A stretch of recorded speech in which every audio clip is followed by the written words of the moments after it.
계시는 제가 지난주에 계시에 대해서 잠깐 나눴어요. 계시는 우리가 알 수 없고 하나님이 우리에게 자신을 보여주시는 것이 계시라고 했습니다. 그래서 우리가 아무리 성경을 읽을 때 만약에 내가 문자로는 성경을 깨달을 수 있습니다. 그러면 그 문자로 깨닫는 것은 공부를 많이 한 사람은 잘 깨달을 수도 있어요. 그런데 그러면 한글도 잘 못 깨치고 또 아직 공부의 배움이 짧은 사람들은 그럼 어떻게 해야 되느냐. 왜냐하면 사람들이 성경책을 어렵다고 하거든요. 그런데 그러면 박사하고 공부를 많이 했으면 이 계시를 잘 알 수 있을까? 그렇지 않다는 성경 구절을 알 수 있는 게 마태복음에 보면 예수님께서 마태복음 11장에 이 계시를 어린아이들에게는 숨기지 않고 드러내셨다 이렇게 되어 있어요. 그 다음에 이것을 지혜 있는 자들에게는 숨기고 어린아이들에게는 나타내셨다 이렇게 되어 있습니다. 이것이 계시예요. 그런데 예수님이 이 말씀에 대해서 말씀하고 나서 뭐라고 하냐면 올소이다 이렇게 된 것이 아버지의 뜻입니다. 그러니까 어린아이일수록 그러니까 어린아이라서 어린아이가 아니죠. 그렇죠? 우리가 만약에 어린아이 같은 심령을 가지고 여러분이 정말 신앙생활을 이제 정말 내가 정말 해야 된다. 여러분 하셔야 되잖아요. 그죠? 누가 뭐라 그러든 이게 고통이 오든 어떤 일이 있든 내가 경제적인 파탄이 있든 아니면 내가 환경이 어렵든 내가 뭐 심지어 학생들 대학이 떨어지든 어떻든지 중요한 것은 하나님 앞에서 내가 매일매일 신앙생활을 하면서 천국문을 향해서 성공할 준비를 사실 있다면 하는 거예요. 매일 여러분은 엄밀히 따지면 죽음이라는 것을 향해서 가고 있잖아요. 네. 인간은 자기가 어디서부터 어떤 생각에 방황하는지도 몰라요. 왜 태어난지도 사실 몰라요. 무엇을 향해 가고 있는지 이 계시가 나에게 비춰지지 않으면 잘 몰라요. 우리가 그렇게 사랑했던 사람들을 어떤 때는 내가 죽음을 맞이하면서 다 옆에다 죽어버려야 되잖아요. 그거에 대해서 인생 자체에 대한 어떤 해답이 없어요. 그래서 수많은 사람들이 거기에 해답을 얻지 못했어요. 여기 젊은 사람들은 당장 죽을 것 같지 않기 때문에 엄청나게 자기 인생을 향해서 자기를 위해서죠. 자기를 위해서 살죠. 그렇게 살지만 50년, 60년을 살면서 인생이 얼마나 덧없음을 이것은 믿든지 안 믿든지 인생이 덧없으면 인생 스스로가 말합니다. 어디서부터 방황하고 어떻게 끝나는지 몰라요. 그래서 사람들이 만들어낸 것이 제가 철학이에요. 종교를 만들어낸 거예요. 근데 그 철학과 종교가 우리에게 해답을 주느냐? 그렇지 않습니다. 그런데 인간에게 이런 계시가 특별히 하나님을 찾고자 하는 열망하는 자들에게 이 계시가 임한다고 했어요. 처음에 교회에 나왔다고 해서 하나님을 알 수 없습니다. 이 계시가 우리 속에 이루어져야 됩니다. 내가 성경 공부를 했다고 해서 이 계시를 알 수 없습니다. 성경 공부가 계시로 와야 돼요. 그렇죠? 내가 기도를 했다고 해서 하나님을 알 수 있을까요? 진정으로 그 기도 시간이 열려서 내게 계시가 임해야 돼요. 그렇죠?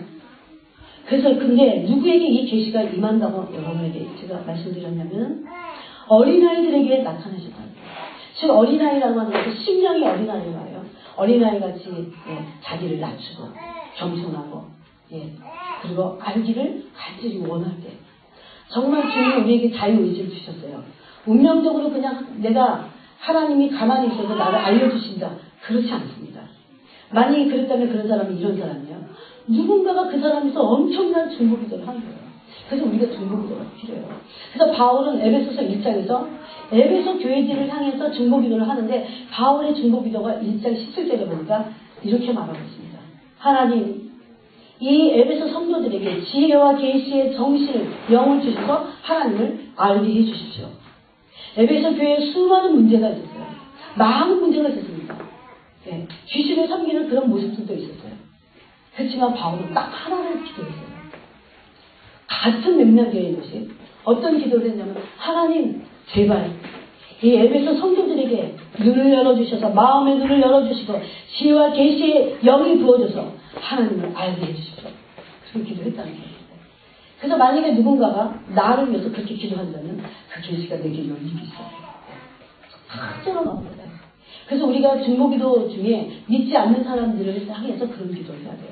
저 영혼 안에 하나님의 지혜와 계시의 영이 부어져서 하나님을 진실로 알게 해달라고. 여러분, 그런데 반대로 교회를 오래 다녔지만 하나님의 계시를 받지 않은 사람들은 하나님을 알 수 없습니다. 그렇겠죠. 지혜와 계시의 영이 우리에게 부어지지 않으면 알 수 없습니다. 어떤 사람들 하나님을 모른 채 기도하기 시작합니다. 그러다가 알 수는 있어요. 그렇지만 진정으로 그것을 계시를 부어주시고자 당신을 열어서 기도 가운데도 내 기도 가운데도 하나님이 하나님 자신을 보여주시지 않으면 이렇게 열어서 마치 커튼을 확 젖히듯이 열어서 보여주시지 않으면 그 기도 속에서 하나님을 내가 알 수 없다는 거예요. 그럼 누구에게 있을까요? 이 주권이 열어주시는 하나님에게 있어요. 그래서 하나님이 당신을 열어주시는 것을 계시라고 합니다. 그게 성경입니다. 그런데 계시가 이제 누구에게 열리냐면 어린아이에게 열렸다고 했어요. 27절에 보니까 내 아버지께서 모든 것을 내게 주셨으니 아버지 외에는 아들을 아는 자가 없어요. 예, 진정으로 아버지를 아는 아버지가 계시예요. 그렇죠? 계시라고 하는 건 하나님 자신을 보여주시는 거예요. 하나님 자신을 보여주시는 거예요. 그래서 계시를 받았다. 그랬을 때는 하나님을 아는 거예요. 그럼 하나님은 우리에게 하나님을 알려주실 때 뭘 알려주실 거예요? 여러분 자신을 이렇게 알릴 때 사람에게 뭘 알리기를 원하세요? 뭘 알리기를 원하세요? 여러분이 뭘 알리기를 원하세요? 여러분의 그 사람의 정상이라면 뭘 알리기를 원하세요? 네? 마음, 그죠? 네. 자기의 뜻, 나의 마음을 알리기 원하잖아요. 그게 진정한 교제이기 때문에. 그렇죠? 하나님도 마찬가지세요. 하나님의 마음을 알리는 것. 그래서 우리가 하나님의 마음을 알게 되는 것을 계시라고 합니다. 예. 그러면 구약에도 하나님의 계시가 있었습니다. 근데 구약에는 특정한 사람들이 이 계시를 받았다고 되어 있어요. 누가 받았을까요? 선지자, 예언자들이 받았습니다. 특별히 성령의 기름 부으심이 특정인에게 임했는데 그 특정인들이 바로 예언가들이었어요. 선지자들이었어요. 그러면 에레미야 선지자나 에스겔이나 또 이사야 선지자나 다 하나님의 특정한 기름 부으심이 임해서 하나님의 뜻을 전달한 사람이었어요. 즉 하나님의 마음을 이스라엘 백성 가운데 전달했다는 거예요. 오늘날도 마찬가지입니다. 그런데 이 계시가 이제 신약에 와서 그런데 구약의 계시는 뭐였을까요? 하나님의 뜻, 하나님의 마음인데 그럼 하나님의 마음이 뭐였을까요? 여러분이 한번 측정해보세요. 하나님의 마음은 사랑이에요. 우리를 향하신 그 사랑 때문에 우리를 구원하시고자 창세기부터 요한계시록까지 기록된 글이 바로 성경입니다. 근데 하나님은 단순히 우리가 죄악으로부터 구원받는 그것만을 원하지 않았어요. 제가 성경을 연구하고 기도하면서 주님의 계시가 제게 임했을 때 제가 알게 된 게 있어요. 하나님은 단순히 우리가 생각하듯이 지옥 가기 무서우니까 나는 구원받아야 돼. 그래서 할 수 없이 교회를 나오긴 합니다. 또 모태신앙이니까 들은 게 있어서 나오긴 합니다. 그렇지만 그런 정도의 그런 구원에 그 정도를 가지고 하나님이 우리를 사랑하시는 그 기준이 그 정도가 아니라는 거예요. 겨우 물에 빠진 사람을 구원해놓고 가버리는 그런 정도의 구원을 말씀하지 않는다는 거예요. 그러면 하나님은 사랑이신데 우리를 구원하시고 하나님은 어떻게 하기를 원하시는 아버지의 마음이실까요? 그것이 무엇일까요? 그래서 오늘 우리가 함께 나누는 거예요. 그래서 성경은 구약에서도 계시는 하나님의 사랑이었어요. 여러분 짐승을 잡고 이스라엘 백성들이 하나님 앞에 나갔습니다. 그것도 하나님의 사랑이었습니다. 율법도 하나님의 사랑이었습니다. 율법을 지어서 범죄한 자들은 이렇게 제사를 지내라. 여러분 만약에 율법대로 하면요 모든 이스라엘 백성이 다 처참하게 하나님 앞에서 죽었을 거예요. 여기는 거룩한 하나님의 거룩하심 앞에 죽는 거예요. 근데 이 거룩하심은 내가 상관 안 해도 거룩하심이 나를 불태워버립니다. 내 안에는 구별되지 못한 더러운 것들, 속된 것들을 불태워버려요. 그래서 나답과 아비후가 잘못 다른 분을 들이대다가 그 자리에서 죽었습니다. 근데 사람들은 구약을 읽으면서 전혀 하나님의 사랑이 없다고 생각합니다. 그런데 그렇지 않습니다. 하나님은 하나님의 거룩하심에 의해서 인간들이 죽어버릴까봐 어떻게 합니까?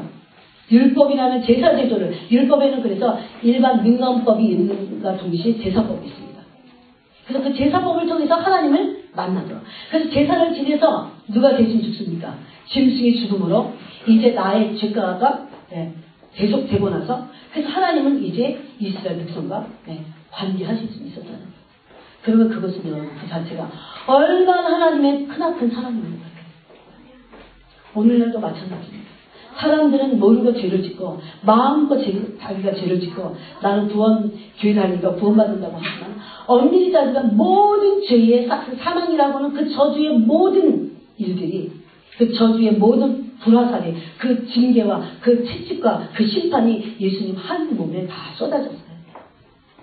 무시무시한 형벌이 죄의 싹은 사망이라고는 나의 죄 때문에 모든 인류의 죄를 지고 예수님 몸 한 몸에 다 쏟아졌습니다. 그 징계. 이것이 하나님의 사랑이에요. 근데 하나님은 단순히 우리를 구원하시는 사랑 정도가 아니고 이제는 구원 얻을 뿐만 아니라 내가 하나님의 백성다운 자녀다운 아들됨이죠. 그래서 이것을 로마서에서 보니까 하나님이 우리를 예지하시고 미리 아신 자들을 택하시고 그건 뭐야? 예정이죠.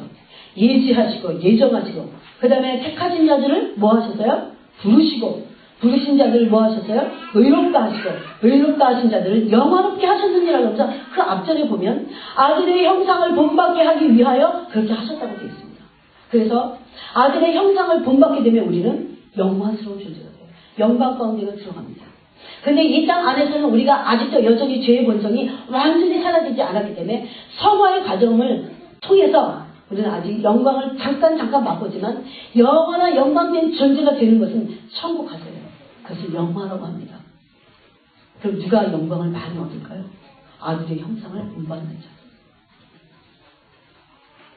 결론적으로 말하면 하나님은 그 사랑을 우리에게 구원뿐만 아니라 아들의 형상을 본받아서 이제는 예수님이 맏아들이 되시고 우리는 그 아들들이 되어서 형제라고 일컬음 받기를 부끄러워하지 않으시다. 히브리서에 보면 이렇게 말씀하고 있습니다. 그래서 우리는 예수님의 형제가 된 거예요.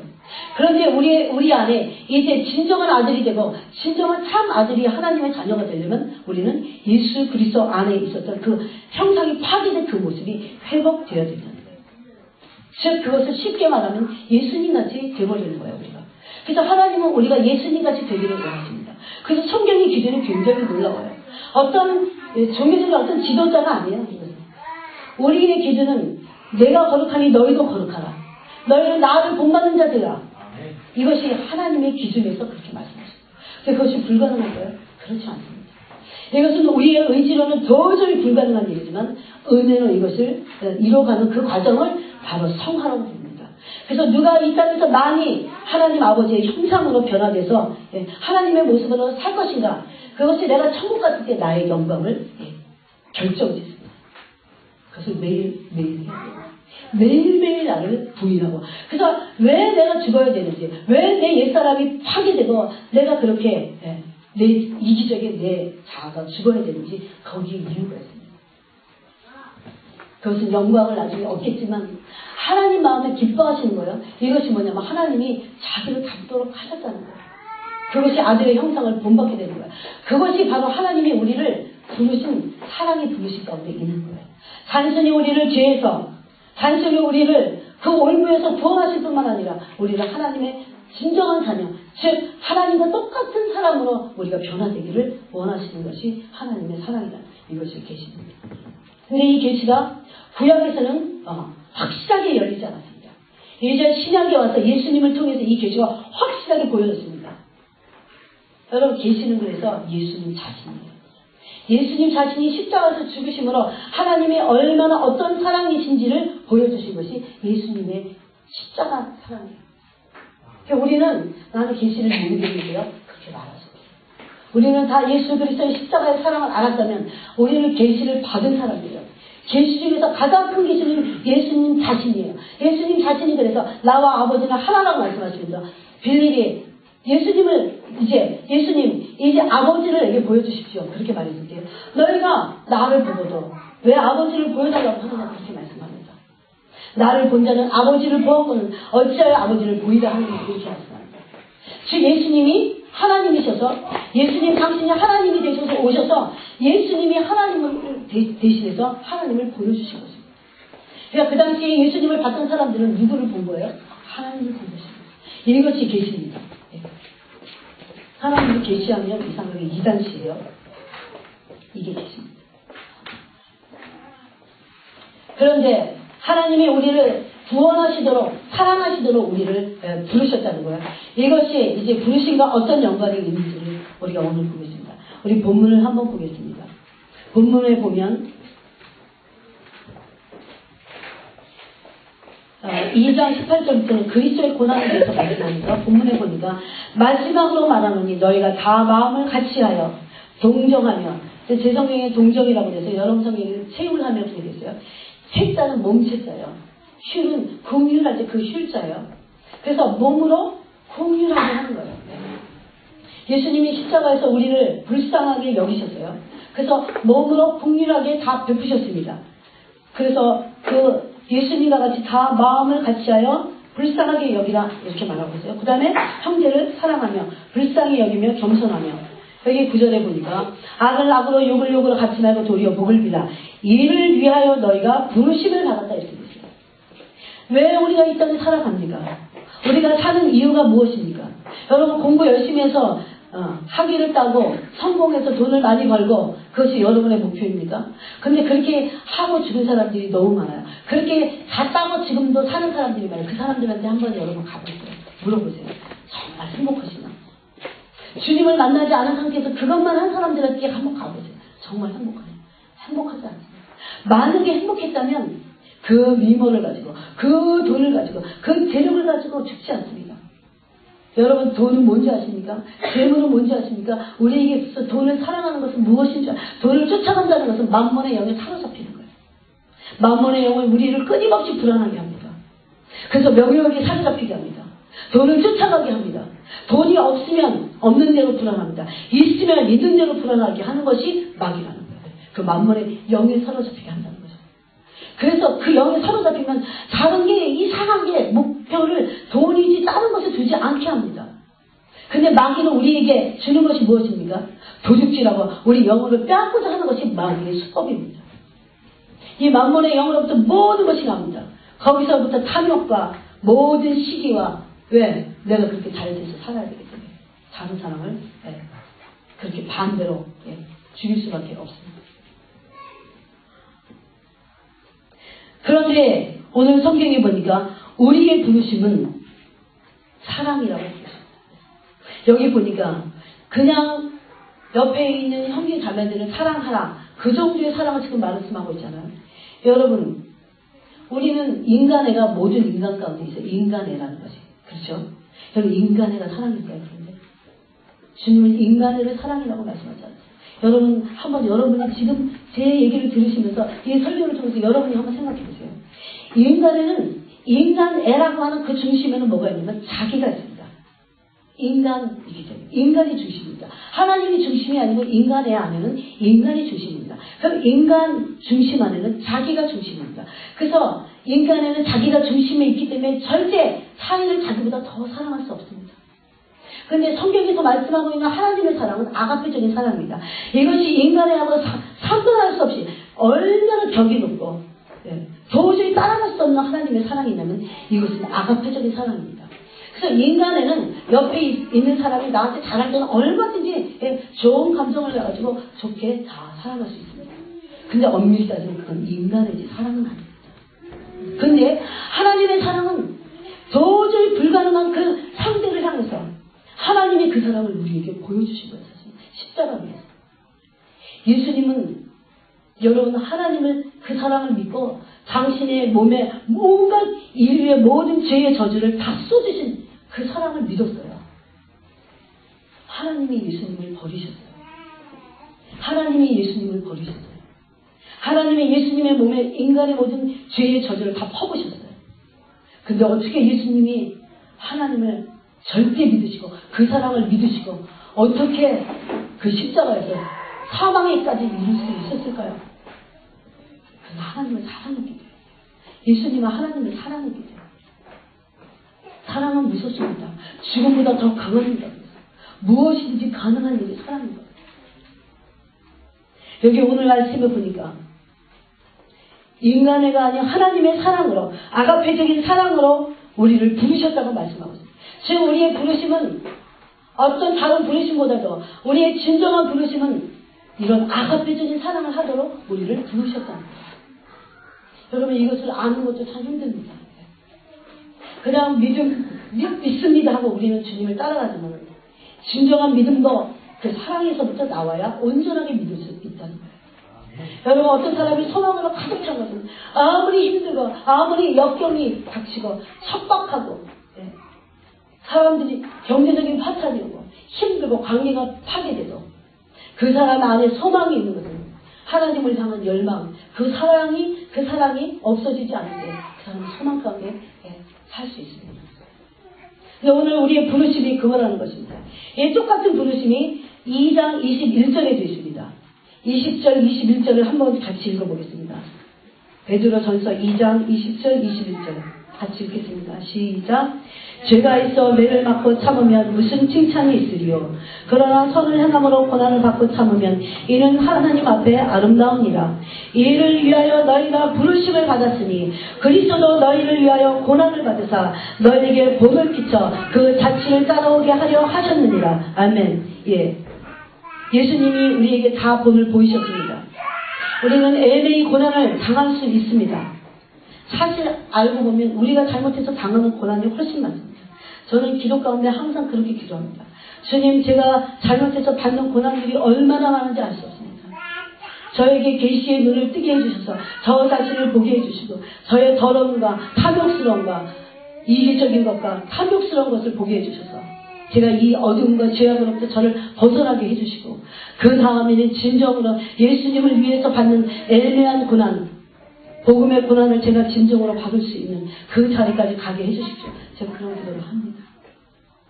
예수님은 우리에게 그 본을 보여주셨다고 하면서 이 애매한 고난, 사람 때문에 받는 고난, 아가페적인 정말 힘든 고난의 대가를 치우려면서까지도 살아갈 수 있는 이 부르심이 우리에게 있다고 말씀하십니다.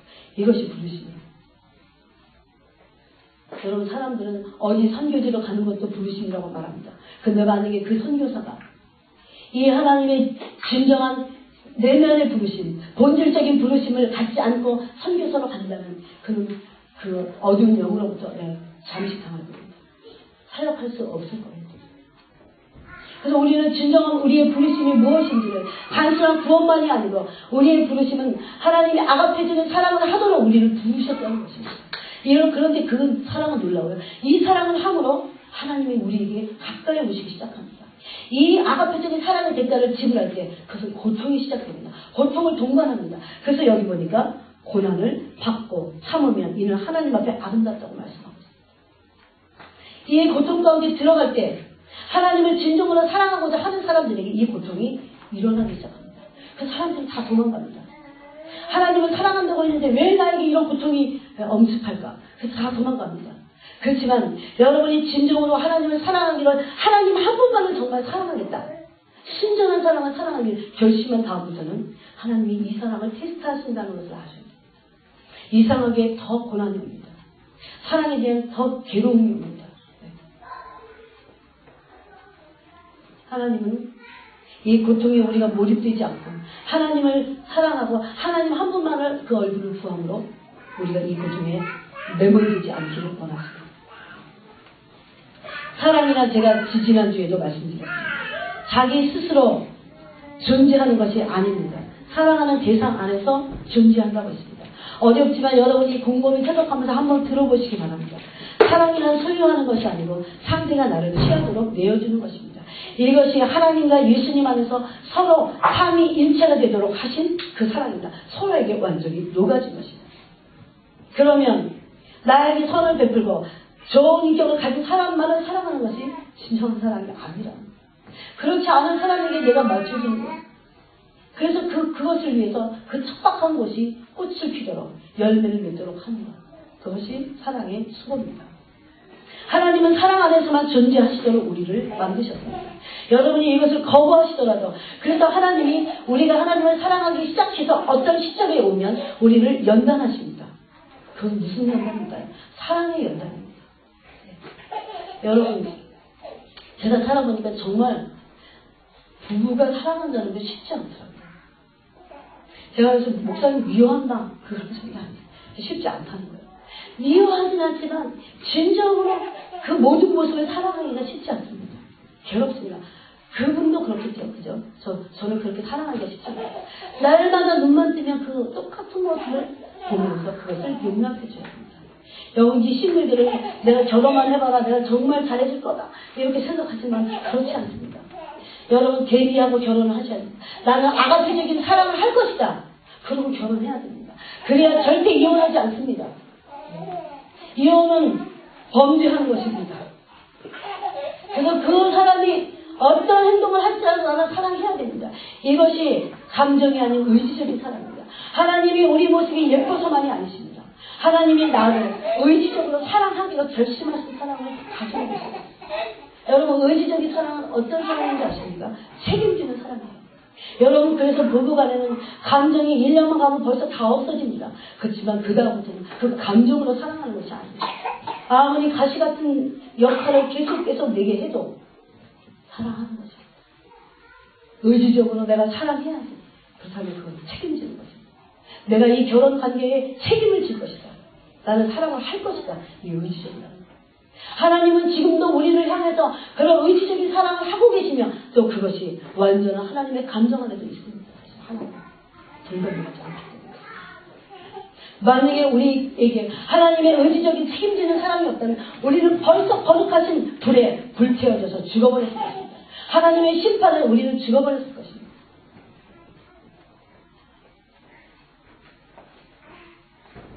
그 사랑이 성경에 보니까 로마서입니다. 내 안에 부음받이고 그 사랑이 내 안에 거처를 삼고 존재한다고 말씀합니다.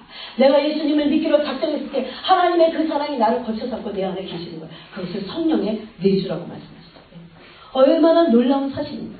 제가 이것을 진짜 계시로 알고 나서 와, 나같이 더럽고 쓸데없고 정말 무익한 내 존재 안에 하나님이 사랑으로 내게 존재하시는 것이 얼마나 하나님 스스로가 힘드실까. 날마다 악취를 풍기며 하나님을 사랑하지 않는 것뿐만 아니고 탐욕스럽고 음란하고 더러운 악취를 풍기는 내 심령 안에 하나님이 존재하신다는 것 자체가 얼마나 그분이 사랑이신가를 아는 것입니다. 여러분, 그 사랑 앞에 붙잡히시기를 바랍니다. 나의 환경이나 약점이나 고통에 붙잡히지 않으시기 바랍니다. 하나님의 그 사랑 때문에 우리가 살 수 있습니다.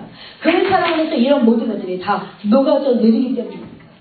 여러분, 실질적으로 내게 사랑 때문에 오는 그 사랑이 아닐지라도 오는 수많은 인생의 고통과 환경 안에서 오는 약점과 나의 약점으로 인한 고통, 나의 불순종이라는 고통, 또 내가 순종하려고 하는 대가 지불하는 모든 고통들이 아무리 크고 환경이 나를 어거맨다 할지라도 여러분, 이 고통에 여러분이 붙잡히지 않을 이유가 딱 하나 있습니다. 그것은 이 모든 것을 다 녹여낼 수 있는 어떤 환경도, 어떤 고통도, 어떤 공고도, 어떤 척박한 환경도 모든 것을 다 녹아내리게 하는 것이 하나님의 사랑이라는 것입니다. 이것을 경험해야 됩니다. 그러려면 어떻게 해야 할까요? 그 사랑을 목마른 사슴과 같이 계속 하나만을 구해야 됩니다. 여러분, 하루에도 한번 해보세요. 아무 기도도 하지 말고 딱 주님의 사랑 하나만을 구합니다. 여러분, 그 마음을 쏟으세요. 사람들이 아무도 없을 때 한번 해보세요. 하나님이 나를 만드셨기 때문에 나의 모든 인생의 문제의 답을 하나님은 아십니다. 그래서 그 사랑 안으로 들어가야 됩니다. 그래서 그 답은 하나님의 사랑이라는 거예요. 여러분, 은사를 받아도 어떤 내 삶에 지혜가 많이 부어져도 지식이 있어도 능력이 있다 할지라도 이것은 나의 문제를 해결할 수 없습니다. 여러분, 그렇기 때문에 돈 많은 사람들이 다 사랑하는 겁니다. 그렇게 유명세를 타는 사람들이 명예를 가지고 있는 사람들이 왜 죽을까요? 그들에게 그것이 능력이 아니기 때문에 죽습니다. 하나님의 사랑만이 내게 능력이 된다는 거예요. 어떤 시련도 다 견뎌내야 하는 것이 뚫고 통과시켜서 나를 온전한 하나님의 사랑의 사랑으로 만드는 것이 바로 하나님의 사랑이라는 거예요. 그래서 사랑 자체가 해답입니다. 불가능한 문제나 환경이나 관계가 있을 때 삶의 초점을 하나님께, 하나님의 사랑 앞에 맞추기만 하면 서서히 풀리게 될 줄로 믿습니다. 그 사랑이 피난처입니다. 그 사랑이 힘입니다. 그 사랑이 방패입니다. 그 사랑이 피할 바위입니다. 그 사랑이 하나님, 그 사랑이 나의 위로자시고 상담자라는 사람들은 이 사랑을 잃어버려요. 하나님의 사랑으로 더 이상 들어가기를 원치 않습니다. 그것은 한낱 별 볼 일 없는 어떻게 보면 무의미한 것 같이 사람들은 빠른 어떤 것들을 해결하고자 인간의 방법을 쓰지만 하나님의 사랑만이 완전하고 온전하며 그리고 지속되어서 우리가 그 깊은 완전한 해답을 얻을 수 있다. 여러분 그래서 그 외에 어떤 것들 다른 것들도 여러분 우리의 마음을 빼앗기지 마시기 바랍니다. 우리가 마음을 빼앗길 때 순간 우리에게는 불평과 원망과 미움과 시기가 나온다고 했습니다. 비평과 경쟁하는 마음과 불만 이런 모든 것들이 하나님의 사랑을 비난하는 순간 우리 마음속에서 일어나기 시작합니다. 9절에 보니까 3장 9절에 보니까 악을 악으로 그 사랑은 어떤 사랑입니까? 악을 악으로 욕을 욕으로 갚지 않는 사랑입니다. 여러분 그럴 수 있습니까? 내게 악하게 하는 사람들, 나에게 가시가 된 사람들, 또 가시가 되는 그런 환경들을 여러분 사람만이 아닙니다. 그런 환경들을 내가 악을 악으로 욕을 욕으로 갚지 않을 그런 용기가 우리 안에 있냐는 거예요. 우리 중심에는 사실 없습니다. 누구도 없습니다. 우리 모두는 이 사랑의 완성자가 아니기 때문에 온전하지 않기 때문에 사랑하는 법을 계속해서 배워야 가야 합니다. 그래서 에베소서는 이렇게 말씀합니다. 너희가 이 하나님의 사랑을 받았으니 이제 너희 영혼 가운데 부은 바가 되었으니 너희가 이 사랑 안에서 깊이와 넓이와 길이와 넓이에서 자라가라 말씀하십니다. 누구도 우리 가운데 아무도 이 사랑 안에서 완전하게 내가 사랑을 성취했다고 말할 수 없다는 거예요. 그래서 우리는 끊임없이 이 사랑을 언제까지입니까? 예수님 오시는 그날까지 내가 주님 앞에 갈 때까지 이 사랑을 배워봐야 된다는 것입니다. 여기 보니까 악으로 갚지 않습니다. 그 사람은 욕을 욕으로 갚지 않습니다. 도리어 어떻게 합니까? 내가 꾹 참고 남편에 대해서도 내가 꾹 참아주는 것만도 얼만데 그런데 여기는 뭐 하라고 말씀합니까? 도리어 복을 빌라. 여러분 진심으로 복을 빌 수 있습니까? 여러분 정말 중심으로 여러분 마음 가운데 복을 빌 수 있는 그런 충만한 사랑이 우리 가운데 있습니까? 우리 스스로는 없습니다. 하나님의 사랑이 우리 심령 가운데 부어져야 이것이 가능하다는 것입니다. 그럼 우리는 엄청난 대단한 존재가 됩니다. 천국에서 누가 큰 자입니까? 그런 사람입니다. 저는 그런 결심을 정말 했어요. 제가 부족하지만 그 결심을 하고 나서 이렇게 기도합니다. 하나님 저는 이 땅에서 큰 자가 되기를 원치 않습니다. 천국에서 큰 자가 되기 원합니다. 천국에서 큰 자. 제가 이게 무슨 욕심이 아니에요. 이 의미를 아세요. 주님을 진정으로 닮은 자가 왕노릇하는 거예요. 그것은 제가 하고자 해서가 아니죠. 자동적으로 그렇게 돼요. 너희가 참으면 함께 왕노릇할 것이요. 진짜 누가 사랑으로 대가를 지불하냐는 것입니다. 그런데 이것이 우리의 부르심이라고 말씀합니다. 이것을 어떻게 이뤄갈지 우리는 아직 다 알지 못합니다. 계속 사랑을 배워가야 되는 것입니다. 그래서 우리가 하나님과 동행한다고 하는 그 삶, 여러분 다 하나님과 동행하기를 원하시죠? 근데 하나님과 동행한다는 삶은 하나님의 본질이 사랑이시기 때문에 하나님의 사랑 안에 있을 때 하나님의 사랑과 일치될 때만 우리는 하나님과 동행할 수 있어요. 여러분 마음 가운데 때로 알 수 없는 어두움, 알 수 없는 흑암이 있다면 그것은 하나님의 사랑 안에 여러분 있지 않은 것입니다. 어떤 고통이 내게 어두움으로 다가오지만 하나님의 사랑 안에 내가 충만히 있으면 그것은 나에게 더 이상 어두움이 되지 못합니다. 이것을 여러분이 실질적으로 경험해야 됩니다. 저는 어두울 때마다 주님 앞에 나옵니다. 그렇게 고백합니다. 실질적으로. 주님 제가 지금 제 영혼이 어두운 것을 하나님의 사랑 가운데 제가 있지 않거든요. 사랑을 보내소서. 그 사랑으로 저를 채우소서. 그렇게 해서 계속 1시간이고 2시간이고 제가 주님 앞에 머물러 그 사랑을 구하면 어둠이 사라지기 시작합니다. 제 안에 흑암의 권세들이 뚝뚝 끊어집니다. 왜냐하면 진짜 하나님의 사랑이 여러분 내 안에 있는 모든 악을 녹여버립니다. 이것이 성숙되는 거예요. 성화되는 거예요. 하나님의 사랑만이 아가페적인 사랑이기 때문에 죄가 없고 악이 없으십니다. 온전히 거룩한 하나님의 사랑이십니다. 인간에는 그런 사랑에 비하면 아무것도 아닙니다. 그래서 하나님은 사랑과 거룩이 하나이십니다. 우리는 사랑한다고 하지만 거룩하지는 않을 수 있습니다. 그것은 인간이기 때문에 그렇습니다. 그래서 하나님은 우리 안에서 하나님의 위대하신 사랑을 드러내기를 원하신다는 거예요. 그것이 영광의 통로가 되는 거예요. 여러분, 그래서 세상 안에서도 우리가 어둠을 물리치는 방법은 사랑 하나밖에 없습니다. 다른 것은 다 임시 방편입니다. 사람을 찾아가서 대충 어떻게 좀 하고 위로를 받지만 그것은 임시 방편이라는 거예요. 완전한 답이 아니라는 거예요. 사랑만이 완전한 답이라는 거예요. 그래서 사랑으로 행하기 시작하셔야 됩니다. 이것을 훈련하셔야 됩니다. 사랑의 반대는 끝없는 어둠입니다. 끝없는 갈등입니다. 문제가 꼬리에 꼬리를 물고 생깁니다. 그러면 인생 여정은 사랑을 알아가는, 배우는, 훈련하는 과정에 불과합니다. 우리가 모든 것을 돈을 벌고자, 영광을 얻고자, 인간의 영광을 얻고자 하지만 그것은 정말 사라지는 것들입니다. 여러분이 이미 여기서 연세가 많으시고 오래 사신 분들은 이미 그것을 아실 것입니다. 인간은 속을 수 없습니다. 그 인간의 영광이 얼마나 하찮은 것인지. 더군다나 인간의 죽음으로써 그 모든 인간의 썩어버릴 영광은 다 없어지고 맙니다. 사람들은 그런데 그것에 혈안이 계속 살고 있습니다. 하나님의 사랑이 영광입니다. 그것을 알지 못합니다. 내가 얼마나 하나님의 사랑 가운데 있다가 하나님 앞에 갔느냐. 그것이 천국에서 나의 영광을 가늠합니다. 여러분, 지금도 우리는 늦지 않았습니다. 이 땅에 사는 것은 수많은 나의 영광을 가늠할 수 있는 수많은 기회라는 것입니다. 매일매일의 삶입니다. 그러려면 첫 번째요, 정말 나를 파괴시켜버려요. 내 존재는 나의 자아라고 하는 나, 인간성, 이 이음이라고 하는 나를 파괴시켜버리지 않으면 이 사랑을 알 수가 없어요. 근데 이상하게 이런 사랑을 알아가시고 여러분 10년 가운데 자유함이 온다는 거 아세요? 자유함이 이르게 됩니다. 여러분, 진리를 알지니 진리가 너희를 자유케 하리라. 그 진리는, 진리의 핵심은 무엇입니까? 사랑입니다. 하나님의 사랑입니다. 누구든지 사랑하는 법을 배울 필요가 없을 정도로 사랑에 온전한 자는 없습니다. 배우고 훈련해야 합니다. 제가 한번 책을 읽어보겠습니다. 너무 아름다운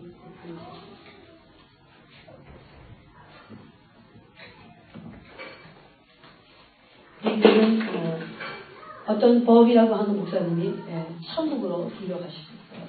그랬을 때 예수님 앞에 사람들이 섰습니다. 여러분 가운데 마음이 혹시 안 열리고 답답해서 앉아있는 분들도 제 설교를 들으시기 바랍니다. 하나님이 얼마나 우리에게 이 말씀을 심장 가운데 하기를 원하시는지를 들으시기 바랍니다. 제가 길어서 한 부분만 읽겠습니다.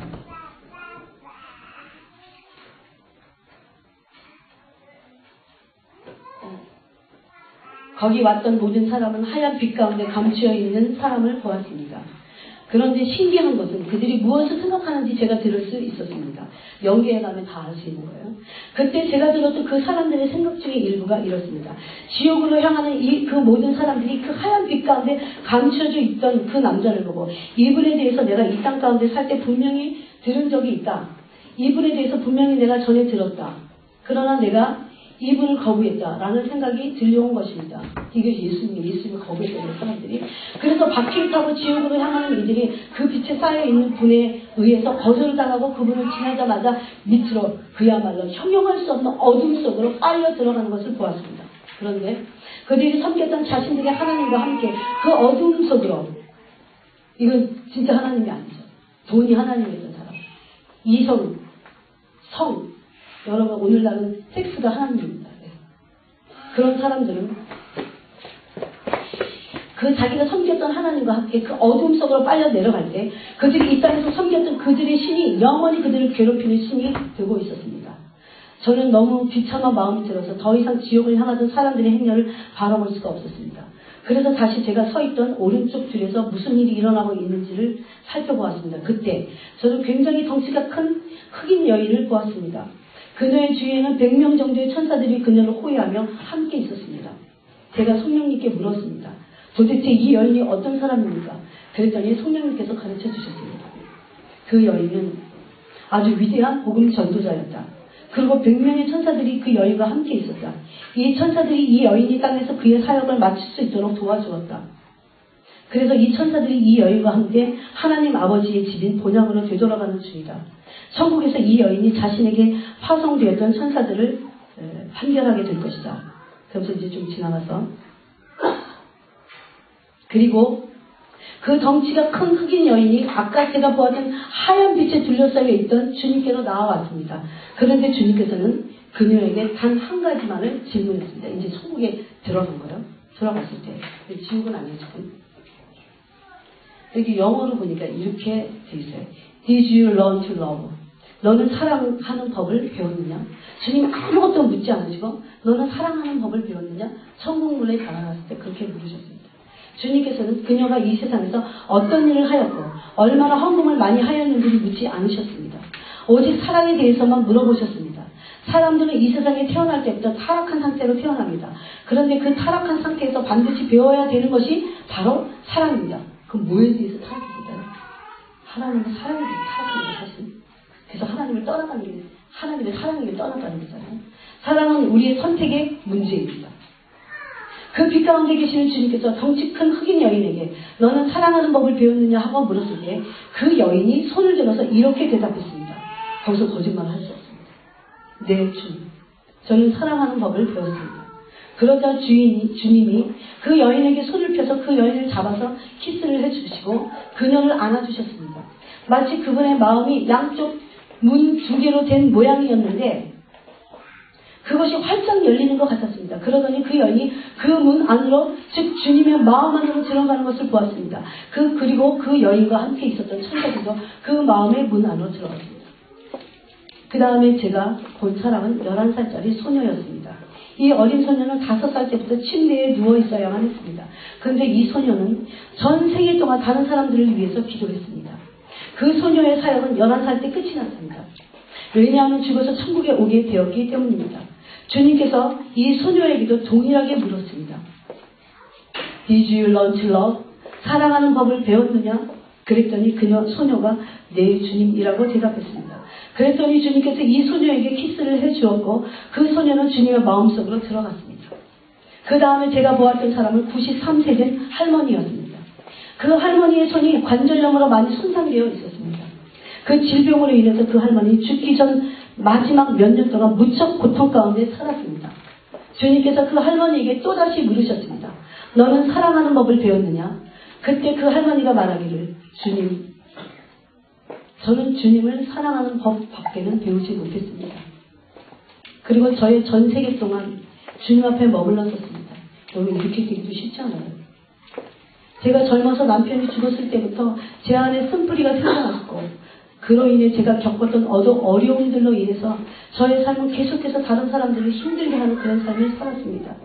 주님, 저는 그들을 사랑하기보다는 그들을 정죄하고 비난하는 삶을 살았습니다. 그렇지만 저는 주님만을 사랑했습니다. 그러나 주님이 말씀하시기를 너는 내 나라에 들어올 수는 있지만 나의 나라에서 가장 작은 자가 될 것이다 라고 하셨습니다. 그리고 주님께서 그 여인에게 키스하고 그 여인이 천국 문으로 들어갔습니다. 그런데 지금까지 사람들의 나이가 많던 적든 이 사람들이 다 주님 마음 안으로 들어갔는데 주님께서 주님 앞에 선 그들에게 물어보았던 질문은 단 한 가지였습니다. 주님께서 그들에게 얼마나 헌금을 했냐고 물어보지 않으셨습니다. 그들이 얼마나 위대한 업적을 남겼냐고 묻지 않았습니다. 오직 물어본 것은 내가 사랑하는 법을 배웠느냐라는 것이었습니다. 그 다음은 저의 순서가 되었습니다. 그때 저는 이렇게 생각했습니다. 주님께서 저에게 동일한 질문을 하시면 네 주님 그렇습니다. 제가 사랑하는 법을 배웠습니다. 라고 대답해야지. 왜냐하면 저는 그 질문에 어떤 대답을 해야 하는지 그 대답을 이미 알고 있었기 때문입니다. 그리고 그 즉시로 주님께 앉아서 키스를 받을 준비가 되어 있다고 저는 생각했습니다. 그런데 무슨 일이 일어났냐 하면 주님께서는 저를 손으로 막으시면서 이렇게 말씀하셨습니다. 그러고 나서 있잖아요. 너는 내가 해나라고 명한 일들을 하였고 그래서 사탄이 불법적으로 너를 죽였다. 하지만 나는 너를 다시 세상으로 되돌려 보낼 것이다. 그때 저는 그것을 떠나서 이 땅으로 다시 되돌아오고 싶지 않았습니다. 그것이 너무 좋았습니다. 그러나 주님께서 저에게 말씀하셨습니다. 너의 본성은 굉장히 겁이 많지만 내가 너를 강하게 만들어 줄 것이다. 너는 영혼들을 나에게로 인도하는 일에 대해서 커다란 열정과 사랑을 가지고 있다. 그래서 이제 나머지는 시간 다 모두 이렇게 사랑을 배워야 될 이유가 우리에게 너무나 중요한 이유가 있습니다. 사랑하는 사람은 영생 안으로 들어갔다고 주문했습니다.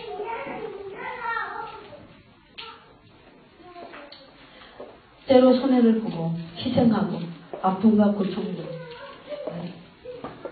느낄지라도 이것을 받아들이고 또 그것을 나중에 기뻐할 수 있으면 우리는 성숙하게 되고 그들이 진짜 하나님의 것입니다. 우리 요한복음 한 장 읽어보겠습니다. 성경이 어떻게 우리에게 이 부분을 말씀하십니까? 요한복음 15장을 읽겠습니다.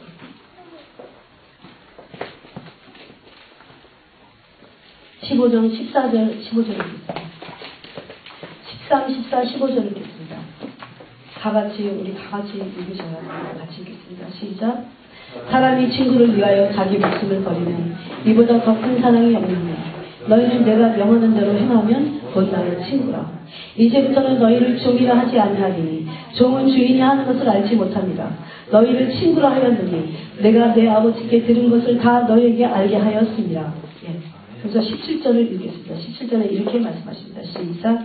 내가 이것을 너희에게 명함은 너희로 서로 사랑하게 하려 함이라. 여기 보니까 7절에 보니까 너희가 내 안에 거하고 내 말이 너희 안에 거하면 무엇이든지 원하는 대로 구하라. 그리하면 이루리라. 여러분 안에 거한다는 것은 무엇입니까? 하나님의 사랑 안에 거하는 것을 말합니다. 하나님의 사랑 안에 거해서 사랑에 의해서 순종하는 것을 말씀하고 있습니다. 근데 그 사랑 안에 거하는 자는 그의 계명 안에 거하는 것입니다. 그의 계명 안에 거하는 자는 하나님의 사랑 안에 거하는 것입니다. 왜? 그의 계명이 사랑이기 때문에. 그런데 이 사랑은 제가 말한 아가페적인 아니면 에로스적인 그런 사랑을 말하지 않는다고 했습니다. 하나님 아가페적인 사랑을 말합니다. 인간의 사랑을 말하지 않습니다. 이 사랑. 그 다음에 이 사랑을 실천한 사람이 기도할 때에 하나님이 들으시고 이제부터는 그 사람은 진정한 사랑의 사람이 되면 그 사람은 하나님의 친구가 됩니다. 왜? 하나님의 그런 분이기 때문에. 여러분 자기와 친한 사람은 자기의 속을 누구보다도 잘 알릴 수 있는 사람이 아니겠어요? 예? 그래서 그 다음부터는 하나님이 너는 나의 친구라고 말씀하시면서 그 사람에게 이제는 그 사람은 종이 아닙니다. 그 사람에게 하나님 마음에 있는 예수님이 하나님부터 받은 모든 말씀을 그 사람에게 알려준다는 것입니다. 그게 몇 절이에요? 15절. 이제부터는 너희를 종이라 하지 아니하리니 종은 주인이 하는 것을 알지 못합니다. 너희를 친구라 하는 내가 아버지에게 들은 것을 다 너희에게 알게 하였습니다. 누구에게 그렇게 해요? 사람이 친구를 위하여 자기 목숨을 버리면 이보다 더 큰 사랑이 없나니 너희는 내가 명하는 대로 행하면 곧 나의 친구라. 우리는 이 기준 앞에 누구도 온전히 설 수 없습니다. 친구를 위해서 목숨을 버리는 그 사랑을 하라는 것입니다. 이게 가능합니까? 불가능합니다. 우리 힘으로 불가능합니다. 조금 하다가 말다. 조금 누가 좀 더 사랑하느냐. 이런 말이 아닙니다. 도저히 불가능한 그 사랑이 하나님의 사랑으로 말미암아 내가 완전히 변화되는 과정을 통해서 난 하나님의 사랑이 되어서 하나님과 급기야는 하나님의 심장 안에 모든 것을 알 수 있는 친구가 되어버린다. 그때는 이제 어떤 일이 일어납니까? 하나님이 자신 안에 있던 모든 것을 다 말하고 그리고 기도가 응답된다. 그것이 7절입니다. 너희가 내 안에 거한다는 것은 하나님 아버지의 계명 안에 거하는 것이고 그 계명은 사랑입니다. 그러면 안에 거한다는 것은 사랑 안에 거하는 것입니다. 그렇기 때문에 너희가 내 안에 거하고 내 말이 너희 안에 거하면 이것은 무엇입니까? 완전한 하나님의 사랑 안에 거하면 그 뜻입니다. 그럼 원하는 대로 구하라. 원하는 대로 구하라. 그 사람의 본질이 사랑으로 바뀌었기 때문에 네가 원하는 대로 구하라는 것입니다. 절대 이기적인 것을 구하지 않게 됩니다. 이 사람. 원하는 대로 구하라. 그리하면 이루리라 말씀하십니다. 똑같은 요한복음의 저자 요한 1서를 가보겠습니다. 요한 1서. 오늘 이 말씀을 여러분 평생에 여러분의 심령 안에 두시고 계속해서 사랑하는 법을 배워가시기 바랍니다. 여러분의 일평생에 그렇게 되시기를 바랍니다. 그래서 천국에 갔을 때 여러분이 엄청난 영광의 존재로 하나님 앞에 우뚝 서시기를 바랍니다. 한번 읽어보겠습니다. 요한 1서 3장.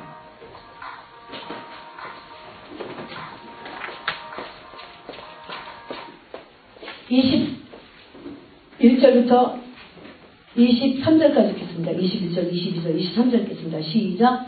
사랑하는 자들아, 만일 우리 마음이 우리를 책망할 것이 없으면 하나님 앞에서 담대함을 얻고 무엇이든지 구하는 바를 그에게서 받나니 이는 우리가 그의 계명을 지키고 그 앞에서 기뻐하시는 것을 행합니다. 그의 계명은 이것이니 곧 그 아들 예수 그리스도의 이름을 믿고 그가 우리에게 주신 계명대로 서로 사랑하는 것입니다. 예, 그렇습니다. 예. 서로 사랑하면 너희가 마음에 하나님 앞에서 담대함을 얻는다는 것입니다. 그리고 나서 너희가 구하면 구하는 바를 그에게 받나니 이는 우리가 그의 계명을 지키고 그 앞에서 기뻐하는 것을 행합니다. 하나님이 기뻐하시는 것이 무엇입니까? 하나님의 계명이 무엇인 줄 아십니까? 사랑입니다. 아가페적인 사랑입니다. 도저히 사랑할 수 없는 상대를, 도저히 사랑할 수 없는 환경을 척박하게 이루 말아서 황폐한 그것을 사랑할 때 하나님이 우리가 기도할 때에 엄청난 기도를 다 들어 응답하신다는 거예요. 왜 우리의 수많은 기도들이 응답되지 않을까요? 우리가 이곳에서 아직 훈련돼야 되니까 레슨을 받아야 되기 때문입니다. 여러분 포기하지 마시기 바랍니다. 손해보고 희생하고 아픔과 고통이 있다 할지라도 하나님이 나를 성숙하고자 이 사랑 앞에 나를 성숙하고자 하시는 하나님의 부르심입니다. 부르심이에요. 여러분 운명이에요. 그리스도인의 운명이라는 거예요. 그래서 진정으로 사랑에 성숙한 자들이 뭐가 돼요? 하나님의 친구가 됩니다. 여러분 아브라함을 향해서 하나님이 뭐라고 하셨는지 너는 나의 친구다. 너는 나의 벗이라고 했습니다. 사정대로. 하나님은 우리가 하나님을 사랑하고 반응하는 모든 것들을 한순간도 놓치지 않고 다 알고 계십니다. 무엇을 보고 계실까요? 어떤 상황을 앞에서도 심지어 아파할 수는 있습니다. 우리가 그 상황 때문에 그 사람 때문에 그렇지만 어떤 상황에서도 아파할 망정 그 사랑을 믿음으로 신뢰하기 때문에 하나님을 믿음으로 하나님의 사랑을 신뢰하기 때문에 그 사랑을 불신하지 않습니다. 즉 원망하거나 불평으로 연결시키지 않는 겁니다. 그것을 연결시키지 않는 겁니다. 여전히 그 하나님을 사랑하면서 승리하는 것을 보고 계시다니 정말 네가 이 사랑에서 너는 승리하고 있다. 불평으로 연결하고 불만으로 연결하지 않고 변함없으신 하나님의 사랑을 믿으라는 것입니다. 믿음이 없이는 하나님의 기쁘시게 할 수 없는데 누가 진정으로 믿는 자입니까? 하나님의 사랑을 예수님이 버림받으시면서도 하나님의 사랑을 믿으셨습니다. 모든 진노가 예수님의 육체에게 나를 위한 육체에게 쏟아지셨습니다. 그래도 버림받아도 예수님은 하나님의 사랑을 믿으셨잖아요. 언제라도 그 하나님의 사랑을 계속 생각하고 마음에 품고 쫓아가야 됩니다. 하나님이 어떠한 사랑으로 나를 사랑하시는지 지금도 나를 사랑하고 계시는지 이 사랑의 나라로 인도하실 것을 믿어야 됩니다. 여러분 천국은 아버지의 사랑의 나라 진정으로 사랑하는 자들이 하나님의 영광의 보좌 앞에 왕물을 타게 되었습니다. 이것이 얼마나 놀라운 여러분에서 우리는 천국을 침노할 수 있습니다. 우리는 어떤 다른 선지자로서 어떤 다른 부르심이 없다 할지라도 사랑 하나를 치고 들어가서 천국을 침노할 수 있다는 거예요. 세례 요한 때부터 이제 천국은 침노를 당하느니라고 했습니다. 이제 선지자의 시대는 끝나고 여러분 요한서에 보니까 이제 모든 육체에게 하나님이 하나님의 영을 부어주시며 그들이 이제 하나님을 알라고 할 필요 없이 그들이 하나님을 알게 되겠다고 했습니다. 하나님의 무엇을 합니까? 그들이 성령을 받으면 하나님의 사랑을 합니다. 예언도 사랑입니다. 환상도 사랑이어야 됩니다. 어떤 사람이 예언을 하면서 사람을 망가뜨리는 그건 진정한 하나님의 계시로부터 흘러나온 것이 아닌 것을 알아야 합니다. 하나님은 사람을 세우기를 원하십니다. 아무리 망가지고 지금 하나님의 사랑 가운데 그가 없고 엉망진창으로 살아가요. 진정으로 아버지가 원하시는 것이 그 사람이 망가지는 걸까요? 지옥불로 던져지는 걸까요? 그렇지 않습니다.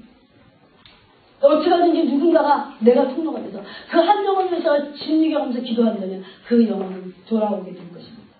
그것이 하나님의 사랑이라는 거예요. 근데 그 사랑의 통로가 우리 모두 되어 그래서 하나님은 너무나 놀라우신 분이십니다. 만약에 우리가 기도를 많이 해도 사랑 안에 있지 않으면 잘못하고 있는 것입니다. 여러분 모세가 왜 위대한 사람입니까? 위대한 사랑의 사람 온유한 자입니까?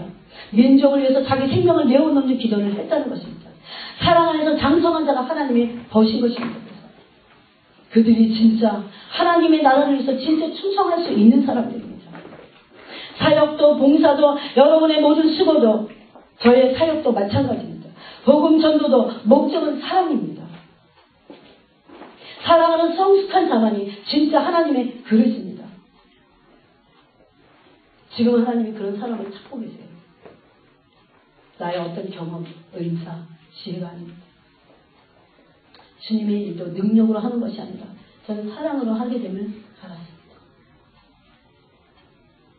이런 사람이 사랑할 수 있는 훈련이 된 사람이 자신도 모르게 영적으로 급성장한다는 거예요. 급성장하게 됩니다. 이게 바로 나중된 자가 먼저 되고 천국에서 하나님 나라에서 성장하는 거예요. 여러분, 사탄을 이길 수 있는 가장 강력한 무기가 무엇입니까? 어떤 악도 녹여낼 수 있는 것. 네. 그 사람을 그렇다 이렇다 하기 전에 무엇입니까? 가장 강력한 무기는 사랑입니다. 원수는 본질인 사랑을 뺀 신앙생활을 하기를 원합니다. 우리에게 대해서. 네. 이것은 어두웠다고 말씀합니다. 요한이 세변가 너희가 빛 가운데 있다고 하고 하나님과 사귐이 있다고 하면서 형제를 미워하고 사랑하지 않는다면 아직도 너희들은 어두운 가운데 있는 자다. 갈 길을 알지 못하고 눈이 먼 자들이라고 성경은 말씀하고 있습니다. 사단은 어떤 존재입니까? 살인자입니다. 거짓말장님으로 우리 영혼을 도둑질하고 죽이고 멸망시키기로 하는 것 뿐이라고 요한복음 말씀하고 있습니다. 하나님은 사랑은 살리는 것입니다. 생명을 주고 진실되고 참되고 거짓이 없는 것이라고 말씀하고 있습니다. 그러므로 사랑을 배우지 않고 사랑으로 행치 않을 때 사탄의 공격에 대상이 됩니다. 불의의 병기가 된다는 거 나도 모르는 사람. 여러분, 그래서 내가 어떤 마음을 할 때 내 안에 사랑이 있는 거를 이제 제가 다음 주에 그것을 말할 거예요. 은혜의 재단을 물린 자들 입에 저는 요새 예수님대로 말을 많이 안 하는 거예요. 은혜의 재단을 물린 자가 교회에 한 명만 있어도 그 교회는 영적으로 급성장합니다. 만약에 교회에 2명만 있어도 그런 자들 교회에 2명만 있어도 만약에 20여 명이 있다. 이 도시가 변합니다. 이 도시가 만약에 은혜의 혈을 가진 자들 그 부분에 대해서 같이 나누기로 합니다. 여러분, 이것이 정말이에요. 이것이 정말 영적인 거예요. 영적이라는 것은 영성은 바로 이거라는 거예요. 그래서 어떤 공격도 사랑이 강한 자가 되면 사탄이 공격할 수 없어요. 사단은 우리를 무력화시키지 못해요. 어떤 공격도 어떤 아픔, 어떤 희생하는 것 같아도 사랑하기를 작정해야 합니다. 용서하기를 작정해야 합니다. 성령은 나를 사랑하시는 자로 단련하십니다. 계속 그 단련하십니다. 포기하지 않습니다. 왜 우리 삶 속에 동일한 일들이 자꾸 일어나는지 아십니까? 하나님 이것을 레슨하고 있습니다. 우리들. 제가 엊그저께 우리 김정민 성전님 병원에 실려가지고 정말 제가 마음이 아프더라고요. 그래서 붙잡고 제가 그랬어요. 하나님의 사랑이 정말 모든 병도 녹였죠. 하시는 거예요. 하나님의 사랑. 그래서 제가 이제 신방을 하면 제가 그거 할 것밖에 없어요. 사랑이 제가 손을 얹어서 사랑할 때 그 영혼을 사랑해서 손을 얹을 때 치유가 일어날 것입니다. 그러니까 치유도 사랑으로 하는 거예요. 예언도 사랑으로 하는 거예요. 네. 여러분, 이것이 우리 안에는 없습니다. 누구든지 정말 없습니다. 진정으로 세 발에 서로 도토리 키재기니 진정으로 없는 것은 우리에게 사랑입니다. 그런데 주의 성령의 도우심으로 은혜로 가능합니다. 제가 저를 봐도 그렇습니다. 제 안에는 사랑이 없습니다. 그렇지만 하나님의 은혜로 제가 가능한 것을 그렇지 않으면 주님이 성경을 기록해 놓지 않으실 수 있어요. 계속 사랑의 레벨을 여러분이 높이셔야 돼요. 하나님께서는 온전한 사랑의 존재가 되도록 사랑으로 우리를 테스트합니다. 저도 계속해서 테스트를 받습니다. 제가 한국에 있을 때도 계속해서 테스트를 받았습니다. 저는 분명히 이 사건에 대해서 나는 연루된 일이 없고 나는 이 사건에 내가 잘못하지 않은데 계속 그 테스트를 받은 거예요, 사실. 그러면 제가 제일 먼저 해야 될 게 뭔지 아십니까? 아무 말도 하지 않는 것입니다. 일정 부분 억울할지라도 그 모든 것들은 하나님이 허락하지 않으면 내게 일어나지 않기 때문에 제가 함구하는 것입니다. 아무 말도 하지 않는 것입니다. 여러분, 그것이 처음에 쉽지 않습니다. 그런데 그렇게 할 때 주님이 진정한 위로, 진짜 위로는 그때부터 옵니다. 그리고 내 영혼이 강해지기 시작합니다. 우리는 수많은 것들을 입으로 쏟아냅니다. 그렇죠? 그 은혜의 혈을, 은혜의 재간을 물리지 않는 것입니다.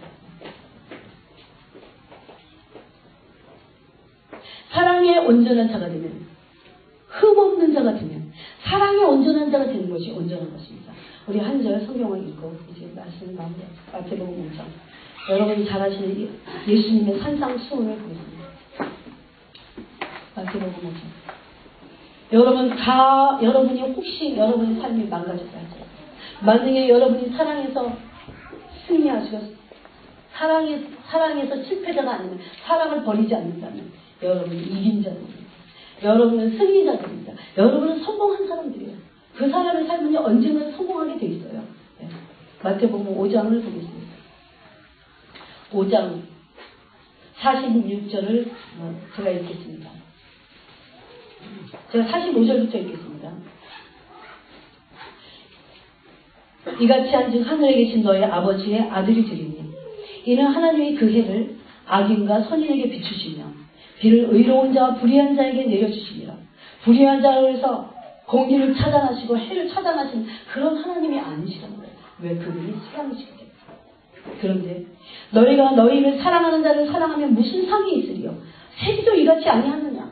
지금 바리새인들에게 이 말씀을 하시는 거예요. 그 당시에 바리새인들이 제일 한심하게 봤던 사람들이 세리였습니다. 왜? 세금을 포탈하고 하는. 그렇게 제일 한심하게 봤던 사람들인 그 세리들을 주님이 칭찬하신 거 아세요? 세리는 자기를 향해서 나는 죄인입니다. 그렇게 했다는 거예요. 근데 이 말을 반대로 들은 사람들은, 바리새인들은 하나님, 나는 저 세리와 같지 않음을 감사합니다. 이런 교만한 기도를 하나님이 듣지 않으셨다는 거예요. 그러면서 47절에 보니까 또 너희가 너희 형제에 강한 무난하면 남보다 더하는 것이 무엇이냐? 이방인들도 이같이 아니하느냐? 그 당시에 바리새인들은, 유대인의 가장 핵심 멤버였던 바리새인들은 이방인들을 개취급했습니다. 실질적으로 그랬습니다. 네. 여러분, 여기서 레이시즘이 있듯이 유대인들이 이방인들을 다 개취급했습니다. 그런데 그 이방인들도 이런 걸 한다는 거예요. 형제에게 문화를 한다는 거예요. 그렇게 하면 이방인들도 그걸 하는 것인데 더 너희가 나은 것이 무엇이냐는 거예요. 그러면서 완전함을 보이라고 주님 48절에 말씀하시고, 다 같이 읽어보겠습니다. 시작. 그러므로 하늘에 계신 너희 아버지의 온전하신 것 같이 너희도 온전하라. 어떻게 하면 온전할 수 있을까요? 아버지가 사랑으로 악인과 의인에게 해와 공기를 똑같이 지급하시는 아버지와 같이 그 사람을 우리가 동일하게 흘려보내라. 아가페적인 사람, 도저히 사랑할 수 없는 대상들을 향해서 사랑하라. 이것은 갑자기 안 돼요. 나를 깨치려야 돼요. 내 감정을 깨치려야 돼요. 그리고 나를 파쇄하기 시작해야 됩니다. 그렇게 하면서 하나님으로부터 사랑을 공급받아야 돼요. 받으면 받을수록 할 수 있는 힘이 우리에게서 흘러나옵니다. 그래서 이런 것입니다. 여러분, 처음에는 여러분 가운데 누구든지 다 하나님을 믿을 때 하나님의 사랑이 인정이 부흥바가 되었어요. 여러분, 없다고 할 수 없습니다. 근데 그 부흥받은 사랑을 우리는 그냥 내팽개쳐 뒀다는 거예요. 그래서 한 번도 이 사랑이 자라나질 않고 사랑하는 법을 배울 기회가 없었어요. 그래서 사랑이 우리에게서 싹이 치고 자라서 열매가 자꾸 맺혀져 있는데 그런 기회가 없었다는 거야. 그것은 우리의 책임입니다. 그래서 처음에는 마음에 부었던 부흥바 되었던 사랑을, 내 안에 조금 이루어진 그 사랑을 내가 멈추지 않아야 됩니다. 온전한 사랑을 향하여 그것을 목표로 주님께 은혜를 구하며 나갈 때 사랑의 시험이 올 수 있습니다. 그럴 때도 계속 나가는 거죠. 여러분, 오히려 어떨 때 하나님이 우리를 테스트하시고자 오히려 불같은 시험이 올 수 있습니다. 그런데 이 사랑 앞에 감사하는 것입니다. 기뻐하고 승리하는 것입니다. 조금 더 흔들리지 않는 것입니다. 여러분, 정말 한번 오늘부터 늦지 않았습니다. 정말 한번 해보십시오. 저도 다 돼서 이런 소리를 하는 것이 아닙니다. 그렇게 될 때 이 교회가 완전히 바뀔 것입니다. 여러분의 가정이 완전히 바뀔 것입니다. 그리고 우리가 그렇게 수많은 기도를 했는데 우리 기도가 응답되지 않았던 것들이 순식간에 응답이 될 것이다. 하나님, 그 훈련은 우리에게 수없는 시간 동안 그래서 천국 갔을 때 하나님을 묻는 거예요. 너희가 사랑하는 법을 배우는 거예요. 왜? 아버지의 나라는 사랑의 나라이기 때문에. 그 나라에 적합한 존재로 만들기 위해서 진정한 아들 됨은 그것입니다. 진짜 아들 됨. 아들 돼서 이제 예수 그리스도의 그 무너진 형상들이 온전히 회복되는 거예요. 그렇게 됐을 때 예수님 안에는 영광스러운 모습으로 우리가 바뀌는 거예요. 그것을 영화라고 합니다. 우리 모두가 이것을 끝까지 포기하지 않고 행함으로, 여러분 그렇다가도 포기하고 싶은 마음이 들 거예요. 그럴 때 다시 말씀을 기억하고 또 성경을 펴서 읽으면서 처절하게 안 될 때 울으세요. 울면 됩니다. 사랑을 포기하지만 않는다면 하나님이 우리 마음 가운데 행하실 거예요. 당신 포기하지 않으세요. 여러분 천국 가서 엄청난, 언젠가 저한테 천국 가서 감사할 수도 있어요. 그 얘기를 해주셨습니다. 농담이시다. 그 정도로 진정한 영광을 누가 얻는 거예요. 천국에서. 사랑하는 사람, 우리 말씀을 생각하면서 기도합니다. 하나님은 나를 통해서 내가 그런 통로가 됐을 때 나라가, 민족이, 도시가